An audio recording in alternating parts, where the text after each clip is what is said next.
లావణ్యము, గాంభీర్యము, కరుణారసపూరితము, సచ్చిదానంద రూపముతో కూడిన పరమేశ్వరి లలితాంబికను వర్ణించే స్తోత్రరాజును లలితా త్రిశతి.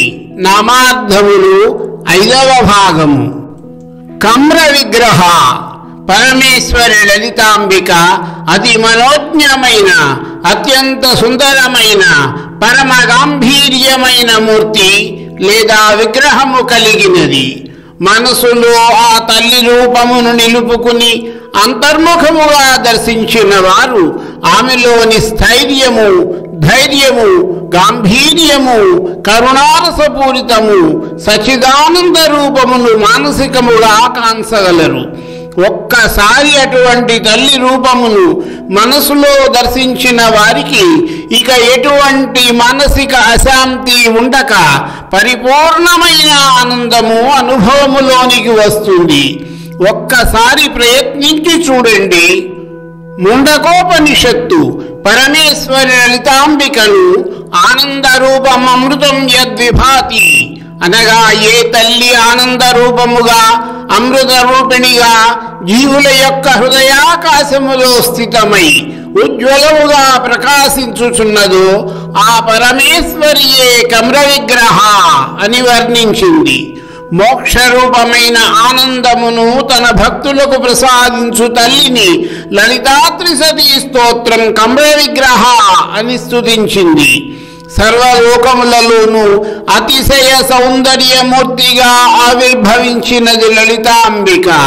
సదానందైవ పూర్ణ స్వ ఆత్మైవ పరదేవత లలిత అనగా కమ్ర విగ్రహ అని స్తుతించబడిన తల్లి జీవులలో ఆత్మానంద స్వరూపిణిగా కొలువై ఉన్నది.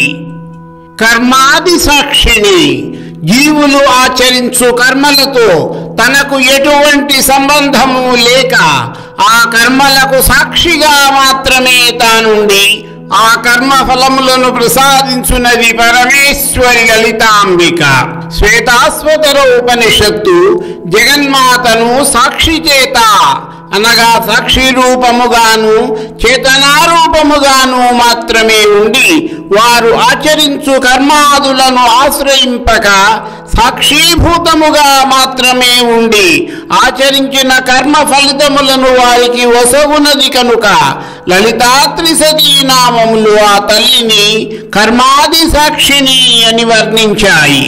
ఉపాసన, శ్రవణ, మనన, నిధి అనువాటి ద్వారా ఆచరించబడు కర్మలన్నిటికీ పరమేశ్వరి సాక్షీభూతురాలై ఉంటుంది. సమస్త విశ్వమునకు సాక్షీభూతురాలు పరమేశ్వరి లలితాంబిక. తాను సృష్టించి తన స్వరూపమైన జగత్తును తనలోనే దర్శించుకొనుచున్నది ఆ తల్లి. ఈ విషయమును గీతాచార్యుడైన శ్రీకృష్ణ భగవానుడు భగవద్గీతలోని 9వ అధ్యాయమైన రాజవిద్యా రాజగుహ్య యోగములోని 18వ శ్లోకములో ఈ విధముగా వివరించారు.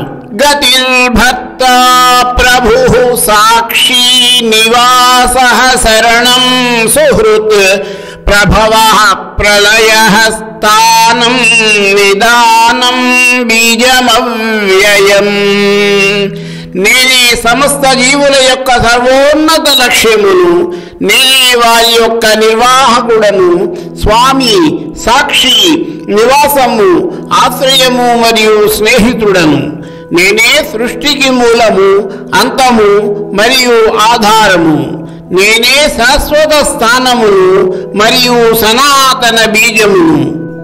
కారయిత్రి. కారయితృత్వము అనగా చేయవలసిన కర్మలను గురించి ఆజ్ఞాపించుట. వేదములలో విహిత కర్మలు, నిషేధిత కర్మలు అని 2 రకములైన కర్మలు ఉన్నాయి. విహిత కర్మలు అనగా ఆచరించవలసిన కర్మలు, నిషేధిత కర్మలు అనగా ఆచరించకూడని కర్మలు. వేదములు స్వయముగా జగన్మాత ఆజ్ఞారూపములు. జీవులు వారి వారి పూర్వజన్మ కర్మ ఫలములను అనుసరించి కొందరు విహిత కర్మలు ఆచరిస్తుంటే మరికొందరు నిషేధిత కర్మలను ఆచరిస్తుంటారు. వారు ఆచరించు కర్మలను ఆచరింపచేయునది, అందుకు ప్రేరణ కలిగించున్నది కరయిత్రి అని లలితా త్రిశతీ స్తోత్రములచే స్తుతించబడిన పరమేశ్వరి లలితాంబిక.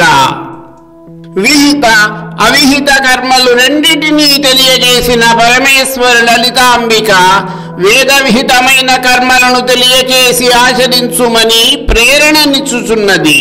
ఆ విధముగా చేయలేక అసహాయుడైన జీవుడు తనను ఆశ్రయించమని, అప్పుడు వారికి సరైన ప్రేరణ లభిస్తుందని శ్రీకృష్ణ భగవానుడు భగవద్గీతలోని 18వ అధ్యాయమైన మోక్ష సన్యాస యోగములోని 66వ శ్లోకములో వివరించారు. సర్వధర్మాన్ పరిత్యజ్య మామేకం శరణం వ్రజ అహం త్వాం సర్వపాపేభ్యో మోక్షయిష్యామి మా శుచః. అన్ని విధములైన ధర్మములను విడిచిపెట్టి కేవలం నాకే శరణాగతి చేయుము. నేను నిన్ను అన్ని పాపముల నుండి విముక్తుడను చేసేదను. కర్మఫలప్రద వేదహిత కర్మలు, నిషేధిత కర్మలు వేటిని ఆచరించినా కూడా జీవుడు ఆ కర్మాచరణమునకు తగిన ఫలితములను అనుభవించియే తీరవలయును. జీవులకు వారు ఆచరించిన కర్మలకు తగిన ఫలమును ప్రసాదించున్నది కనుకని జగన్మాత లలితాంబికను లలితా త్రిశతీ స్తోత్రము కర్మఫలప్రద అని కీర్తించినది. శ్వేతాస్వతర ఉపనిషత్తు పరమేశ్వరిని కర్మాధ్యక్ష అనగా కర్మలకు అధ్యక్షురాలిగా వర్ణించింది. పరబ్రహ్మ స్వరూపిణి అయిన లలితాంబిక జీవులు ఆచరించు కర్మలకు అధ్యక్షురాలై ఫలమునసును. భగవద్గీతలో శ్రీకృష్ణ భగవానుడు మయైవ విహితాన్ హితాన్ అనగా కర్త అయిన జీవుడు తాను ఆచరించిన వివిధ కర్మలకు నా చేత వసంగబడు కర్మ ఫలితములను పొందుతున్నాడు అని వివరిస్తే, ఫలమత ఉపపత్తే అను బాదరాయణుని సూత్రముననుసరించి పరమేశ్వరుని చైతన్యము వలననే ఫలము లభించుచున్నదని తెలియచున్నది. అందువలన చైతన్య స్వరూపిణి చిచ్చక్తి అయిన జగన్మాత లలితా మహాత్రిపుర సుందరికి కర్మఫలప్రద అను నామము సార్థకమైనది. మిగిలిన నామార్థముల వివరణ తరువాతి భాగములో.